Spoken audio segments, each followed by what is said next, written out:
नमस्कार। एक बार फिर से आप सबका स्वागत है हमारे YouTube चैनल इको लर्नर्स पे। आज हम लोग कॉस्ट कॉन्सेप्ट करने वाले हैं। कॉस्ट क्या होती है, कॉस्ट के टाइप्स क्या हैं, इन सब पे आज हम लोग बात करने वाले हैं। तो सबसे पहले स्टार्ट करते हैं कि कॉस्ट की मीन क्या है। देखिए जनरली क्या है, कॉस्ट का मतलब क्या होता है कि जब भी हम किसी भी गुड्स या सर्विस को जब हम प्रोड्यूस करते हैं, उसको बनाते हैं, तो जनरली यही जानते हैं कि उस गुड्स या सर्विस को बनाने में जो हम उसके ऊपर पैसा खर्च कर देते हैं वही क्या कहलाती है, उसकी कॉस्ट कहलाती है। Means cost refers to the sacrifice. ये क्या है, सैक्रिफाइस है made in terms of money, जो हम किसके टर्म्स में करते हैं, पैसों के टर्म्स में करते हैं। मीन्स किसी गुड्स को बनाने में जो हम पैसा उसके ऊपर खर्च करते हैं इन टर्म्स ऑफ मनी या फिर रिसोर्सेज और अपॉर्चुनिटीज टू प्रोड्यूस गुड्स और सर्विसेज। ये क्या है कि जब भी हम किसी गुड्स या सर्विस को प्रोड्यूस करते हैं तो उसमें जो भी सैक्रिफाइस करते हैं, वो चाहे पैसे के तौर पे हो, चाहे रिसोर्सेज हम अपने यूज करते हैं या फिर अपॉर्चुनिटी, तो वो क्या कहलाती है, कॉस्ट कहलाती है। In economics cost is not only money spent but also the value of alternatives foregone. जब हम इकोनॉमिक्स में कॉस्ट की बात करते हैं तो कॉस्ट का मतलब केवल यही नहीं है कि उस गुड्स या सर्विस को बनाने में जो हम पैसा खर्च कर दे रहे हैं, बट उसके अलावा जो भी वैल्यू ऑफ ऑल्टरनेटिव्स फॉरगॉन की जो कॉस्ट है उसे भी हम कॉस्ट में शामिल करते हैं। अब ये वैल्यू ऑफ ऑल्टरनेटिव फॉरगॉन की कॉस्ट क्या होती है, भी जो हम लोग आगे चलेंगे तो आगे हम लोग इसे भी डिस्कस करेंगे। इन जनरल हम यही जानते हैं कि किसी भी गुड्स या सर्विस को प्रोड्यूस करने पे जो हम पैसा खर्च करते हैं वो क्या कहलाती है, कॉस्ट कहलाती है। थोड़ा सा इसको डिटेल में हम लोग और समझते हैं। हम ये कहते हैं कि जब हम किसी गुड्स या सर्विस को बनाते हैं तो उसको बनाने में जो पैसा खर्च करते हैं, means cost which is occurs on production of goods and services, cost which is occurs on production of goods and services, means goods and services के ऊपर जो हम पैसा खर्च करते हैं, है ना, ये क्या है, वही एक्सपेंसेस है। Cost which is occurs on production of goods and services भी कह सकते हैं। Cost refers to the expenses, cost refers to the expenses, ये ज्यादा बेहतर होगा। Cost refers to expenses which is occurs on production of goods and services. अभी जो पैसा हम खर्च कर रहे हैं ना उस गुड्स एंड सर्विस को बनाने में, वो पैसा वास्तव में खर्च किसके ऊपर करते हैं, पैसा हम खर्च करते हैं फैक्टर्स ऑफ प्रोडक्शन के ऊपर। किसके ऊपर, फैक्टर्स ऑफ प्रोडक्शन के ऊपर। मींस कि हम क्या कर रहे हैं, किसी भी गुड्स एंड सर्विसेज को बनाने में, जब उसको हम गुड्स एंड सर्विस बनाते हैं तो कैसे बनाते हैं, बहुत सारे फैक्टर्स इस्तेमाल करते हैं। तो जो फैक्टर्स ऑफ प्रोडक्शन जो हम लाते हैं, लैंड, लेबर, कैपिटल, एंटरप्रेन्योरशिप या बाकी के फैक्टर्स, उन पे जो पैसा खर्च करते हैं वही खर्च क्या कहलाती है, वास्तव में कॉस्ट कहलाती है। आगे देखते हैं, कुछ इंपॉर्टेंट कॉस्ट कॉन्सेप्ट्स हैं। उसमें से पहला है हमारा कौन सा, मनी कॉस्ट। कि जो मनी कॉस्ट है वो आखिर क्या होती है, तो देखिए जानते हैं मनी कॉस्ट क्या होती है। मनी कॉस्ट क्या है कि money cost is the actual expenditure. ये क्या है, एक्चुअल एक्सपेंडिचर है incurred by a firm in producing a commodity. Means किसी भी कमोडिटी को बनाने में एक फर्म जो वास्तव में मनी एक्सपेंस करती है, जो वास्तव में पैसा खर्च करती है, वही खर्च क्या कहलाता है, मनी कॉस्ट कहलाता है। मीन्स जो कॉस्ट मनी के तौर पे आए, पैसे के तौर पे जो हम पैसा लगाएं, जो खर्च करें, वो क्या कहलाएगा, मनी कॉस्ट कहलाएगा।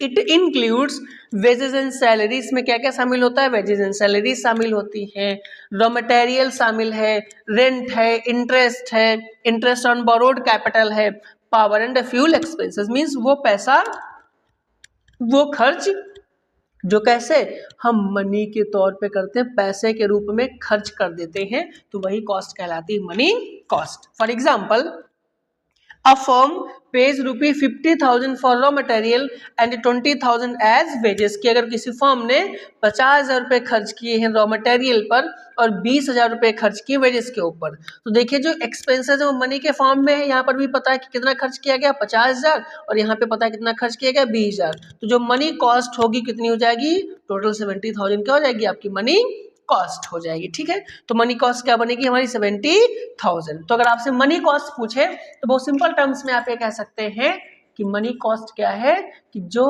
किसी भी गुड्स या सर्विस को बनाने में जो हम पैसा खर्च करते हैं वही कॉस्ट क्या बनती है, मनी कॉस्ट बनती है, वही खर्च हमारा मनी कॉस्ट कहलाता है। ठीक है, नेक्स्ट देखते हैं, नेक्स्ट क्या है हमारा रियल कॉस्ट। वास्तविक लागत कौन सी है, कौन सी, रियल कॉस्ट, वास्तविक लागत। रियल कॉस्ट क्या है, real cost refers to the physical and mental effort. ये क्या है, वो फिजिकल और मेंटल एफर्ट है, वो शारीरिक और मानसिक जो एफर्ट्स हैं, pain and sacrifice involve in production. देखिए हम जब भी कोई गुड्स सर्विस बनाते हैं तो केवल इसमें मनी कॉस्ट ही नहीं आती, एक इंसान, एक एंटरप्रेन्योर जो वो सारी गुड्स सर्विसेज प्रोड्यूस करता है वो पैसे के साथ साथ अपना फिजिकल लेबर भी इस्तेमाल करता है, मेंटल पेन भी लेता है, दौड़ता है, भागता है, उन सब की व्यवस्था करता है। मीन्स क्या है, वो पेन भी लेता है, बहुत सारी चीज़ें सैक्रिफाइस भी करता है, दिन रात इंसान दौड़ता है, मेहनत करता है ना। तो फिजिकली भी एफर्ट कर रहा है, मेंटली भी एफर्ट कर रहा है, पेन भी ले रहा है, बहुत सी चीज़ें सैक्रिफाइस भी कर रहा है। तो मनी के अलावा, पैसे के अलावा जो इस तरह के सैक्रिफाइस होते हैं एक इंसान के, वो क्या कहलाते हैं, उसके रियल कॉस्ट कहलाते हैं। इट इंक्लूड्स लेबर एफर्ट, जैसा कि मैंने भी बताया कि क्या इंक्लूड करता है, वो इस इंसान का लेबर एफर्ट इंक्लूड करता है, उसका फैटिग है, उसका डिस्कम्फर्ट है, ये सब क्या है, जो उसने पेन लिया है, जो उससे तकलीफ हुई है, जो उसने अपना शारीरिक श्रम इस्तेमाल किया, जो उसने मानसिक तनाव लिया है, ये सब क्या है, किस लिए लिया है, उस गुड्स को प्रोड्यूस करने में। तो ये उसकी कॉस्ट क्या कहलाएगी, रियल कॉस्ट कहलाएगी। And real cost is subjective and not a measurable in monetary term. देखिए रियल कॉस्ट की अपनी प्रॉपर्टी है कि ये हम क्या है, ये नॉट मीजरेबल है। ये कैसा है, नॉट मीजरेबल है। अब हम मनी कॉस्ट को मेजर कर सकते हैं कि लेबर पे कितना खर्च किया, रॉ मटेरियल पे कितना खर्च किया, फ्यूल पे कितना खर्च किया, लेकिन एक इंसान ने उस गुड्स को बनाने में कितना पेन लिया, कितना तकलीफ हुई, ये हम मेजर नहीं कर सकते। तो रियल कॉस्ट कैसी, नॉट मेजरेबल होती है। आई होप आपको अभी तक का कॉन्सेप्ट समझ में आ रहा होगा। अगर आपको ये वीडियो अच्छा लग रहा है तो वीडियो को लाइक और चैनल को सब्सक्राइब करना मत भूलिएगा। नेक्स्ट एंड इम्पॉर्टेंट कॉस्ट है हमारी अपॉर्चुनिटी कॉस्ट, अवसर लागत का सिद्धांत। वैसे अपॉर्चुनिटी कॉस्ट का हमने एक अलग से डिटेल्ड वीडियो अपलोड कर रखा, आप चाहे तो वो भी जाके देख सकते हैं, वहाँ पर डिटेल्ड डिस्क्राइब किया गया इस अपॉर्चुनिटी कॉस्ट को। देखिए अपॉर्चुनिटी कॉस्ट क्या है, opportunity cost is the value of the next best alternative foregone while making a choice. तो अपॉर्चुनिटी कॉस्ट क्या है कि जब हम क्या कर रहे होते हैं, चॉइस कर रहे होते हैं, है ना। और चॉइस कब करते हैं, जैसा कि मैंने अभी कहा, आप डिटेल्ड में ये देख सकते हैं। अगर आपने कॉन्सेप्ट पढ़ा है तो आपको स्कैर्सिटी कॉन्सेप्ट पता होगा कि ह्यूमन वांट्स जो है वो अनलिमिटेड होती हैं, जबकि उनको फुलफिल करने के जो रिसोर्सेज वो हमारे लिमिटेड होते हैं। तो एक इंसान को ये चूज करना पड़ता है कि वो अपने रिसोर्स कहाँ पर इस्तेमाल करे, कहाँ पर इस्तेमाल नहीं करे। मीन्स पर्सन को क्या करना पड़ता है, चॉइस करनी पड़ती है। जब चॉइस करनी पड़ती है, वो अपने रिसोर्स को एक जगह पर इस्तेमाल करेगा तो बाकी जगहों के ऑप्शंस उसको छोड़ने पड़ते हैं। तो वही जो कॉस्ट हो क्या कहलाती है, उसकी अपॉर्चुनिटी कॉस्ट कहलाती है। ये opportunity cost is the value of the next best alternative foregone is known as opportunity cost. आप डिटेल्ड में वीडियो वहां देख सकते हैं। For example, if a businessman invest ₹5 lakh in a factory, अगर एक बिजनेसमैन क्या करे, किसी फैक्ट्री में 5 लाख रुपए इन्वेस्ट करे, instead of a bank deposit earning ₹50,000 interest. Means एक जो बिजनेसमैन है, सपोज एक बिजनेसमैन एक्स था, इसके पास दो ऑप्शन है कि ये 5 लाख रुपए क्या कर सकता है, कहीं अपनी फैक्ट्री में इन्वेस्ट कर सकता है, और वो यही 5 लाख रुपए क्या कर सकता है, बैंक में डिपॉजिट भी कर सकता है। अगर डिपॉजिट करेगा तो उसको क्या है, 50,000 इंटरेस्ट मिल रहा है, इसको कितना, 50,000 उसको इंटरेस्ट मिलेगा। तो उसके पास दो ऑप्शन हुए ना, कि या तो क्या करे, यहाँ फैक्ट्री में लगाए, और या तो यहाँ बैंक में करे। दो ऑप्शन होंगे, लेकिन चूंकि पैसा उसके पास 5 ही लाख है तो एक ही जगह तो कर पाएगा, या तो यहाँ पर या तो यहाँ पर, है ना। तो उसके लिए अपॉर्चुनिटी कॉस्ट क्या हुई, जो 50,000 है, सपोज वो यहाँ इन्वेस्ट कर दे, क्या कर दे, वो यहाँ पर फैक्ट्री में इन्वेस्ट कर दे। तो अगर अब वो फैक्ट्री में इन्वेस्ट कर दे रहा है तो उसने इस ऑप्शन को क्या कर दिया, छोड़ दिया ना। एक अपॉर्चुनिटी थी बट उसे उसने फॉरगॉन कर दिया, तो जो उसकी अपॉर्चुनिटी कॉस्ट बनेगी वो कितनी बनेगी, 50,000 अपॉर्चुनिटी कॉस्ट। ठीक है, इसका इंपॉर्टेंस क्या है अपॉर्चुनिटी कॉस्ट का? देखिए अपॉर्चुनिटी कॉस्ट का इंपॉर्टेंस क्या है इन डिसीजन मेकिंग। जब भी हमें कहीं हमें चॉइस करनी पड़ती है कि कौन सा ऑप्शन के साथ हम जाएं, तो वहां पे डिसीजन मेकिंग में इसका अपना एक अलग इंपॉर्टेंस है, हमें डिसीजन लेते समय ध्यान रखना पड़ता है। बेसिस ऑफ इकोनॉमिक एनालिसिस, ये इकोनॉमिक एनालिसिस का एक बेसिस है, कौन सा, अपॉर्चुनिटी कॉस्ट। नेक्स्ट है हमारी अकाउंटिंग कॉस्ट, है ना, लेखांकन लागत।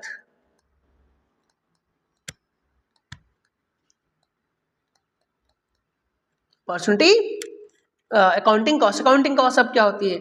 Accounting cost refers to the explicit cost recorded in books of accounts. देखिए अकाउंटिंग कॉस्ट वो एक्सप्लिसिट कॉस्ट है, ये क्या है, वो एक्सप्लिसिट कॉस्ट है जो अकाउंटिंग बुक्स में मेंशन करी जाती है।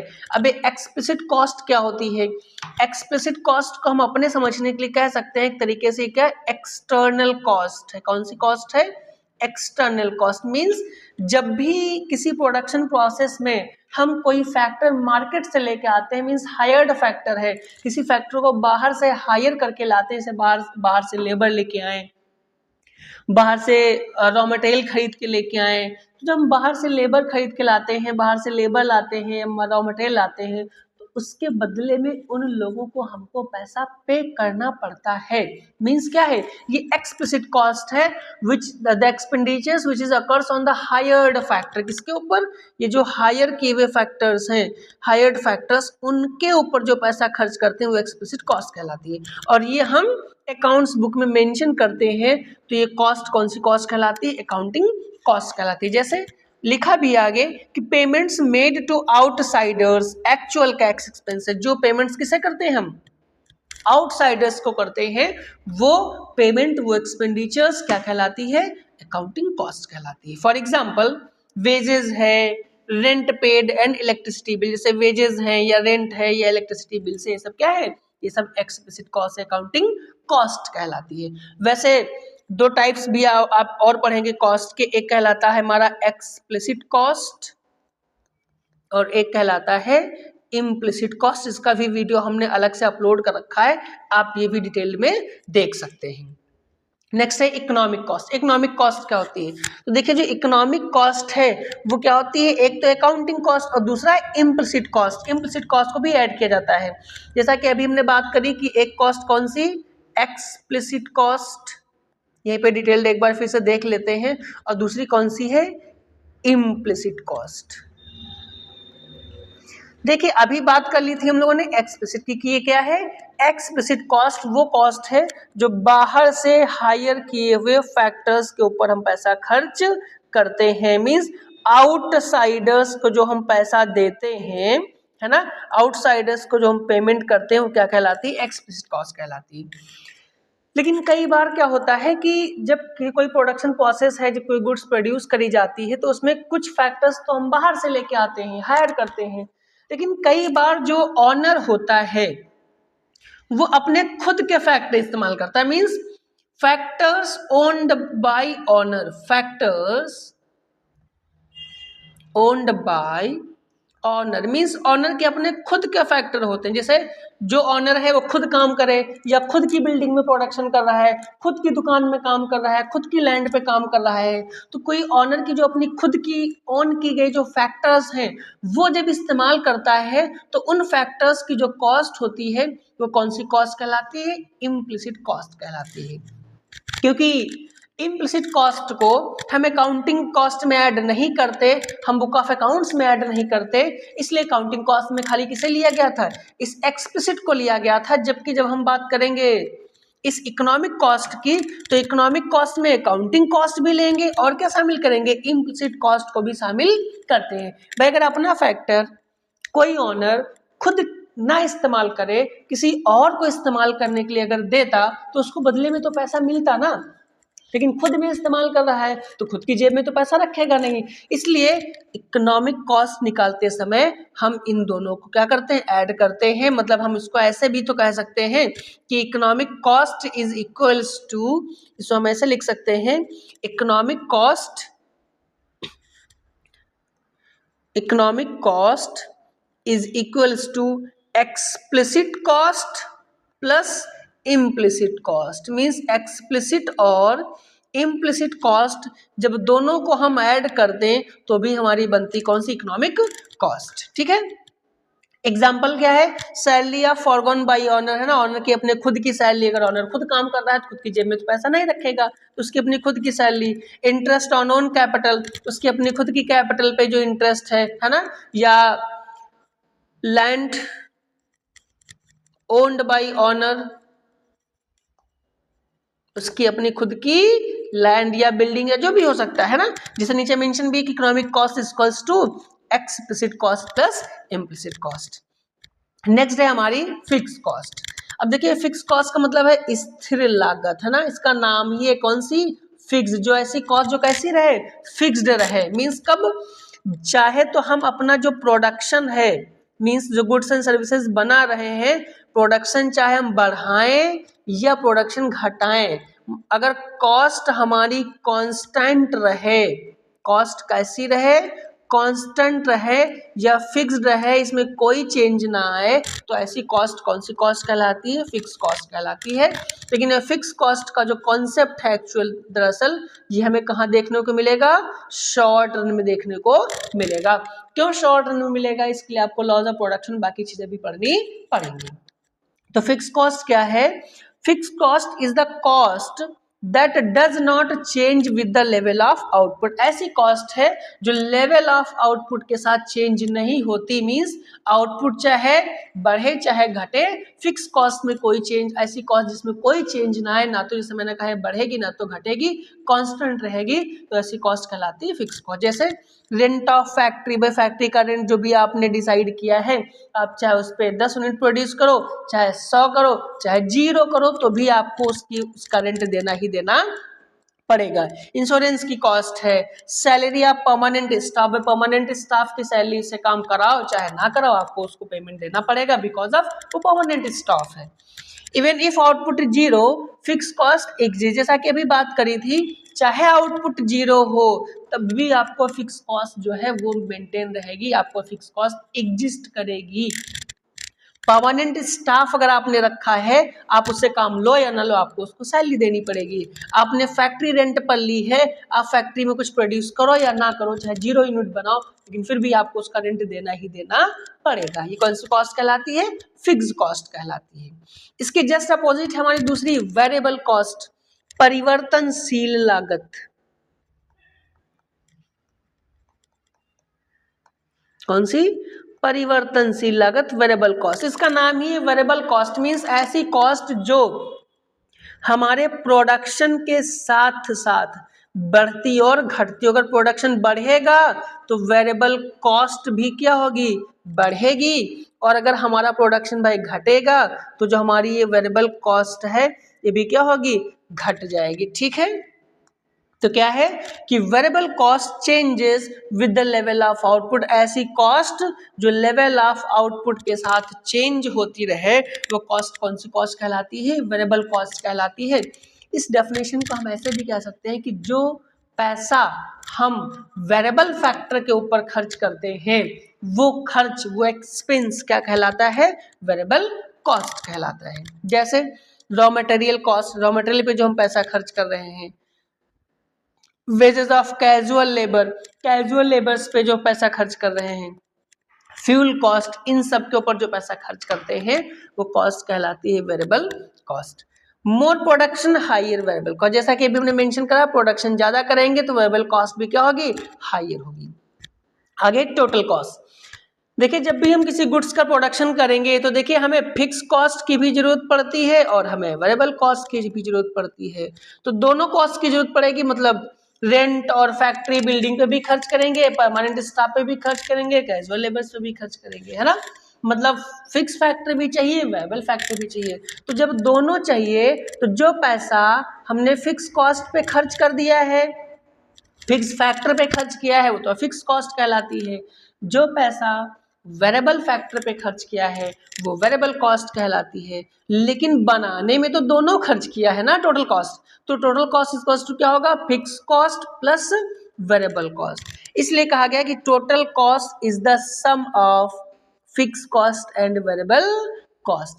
फिक्स कॉस्ट और वेरिएबल कॉस्ट का जो समेशन है, जो टोटल है, वो क्या कहलाती है? टोटल कॉस्ट कहलाती है ना। फॉर्मूला भी मेंशन किया गया है कि total cost is equals to total fix cost plus total variable cost. ये हमारे कॉस्ट कॉन्सेप्ट थे, इसमें हमने कुछ टाइप्स ऑफ कॉस्ट की बात करी। अभी इसमें से कॉस्ट बची हुई कौन सी, जैसे कि अभी हम लोगों ने अलग से भी बात करी थी, एक एक्सप्लिसिट कॉस्ट की, एक हम लोगों ने बात किया इम्प्लिसिट कॉस्ट की। अभी एक कॉन्सेप्ट इसमें से बचता है जिसको हम लोग नाम देते हैं मार्जिनल कॉस्ट की। कहा है कि मार्जिनल कॉस्ट का एक और वीडियो अपलोड करेंगे इसी सेशन में। दूसरा वीडियो भी हमने अपलोड किया हुआ है जिसमें कि marginal cost, average fix cost और सारे कॉस्ट कर्व के बीच में एक रिलेशनशिप, जो कि एक इम्पॉर्टेंट टॉपिक है, जो कि अक्सर एग्जाम्स में आता है, उसमें बात करेंगे। तब तक के लिए ये पहला वीडियो देखिए। अगर आपको ये कंटेंट, ये वीडियो अच्छा लगा हो तो चैनल को सब्सक्राइब और वीडियो को लाइक करना मत भूलिएगा। Thank you.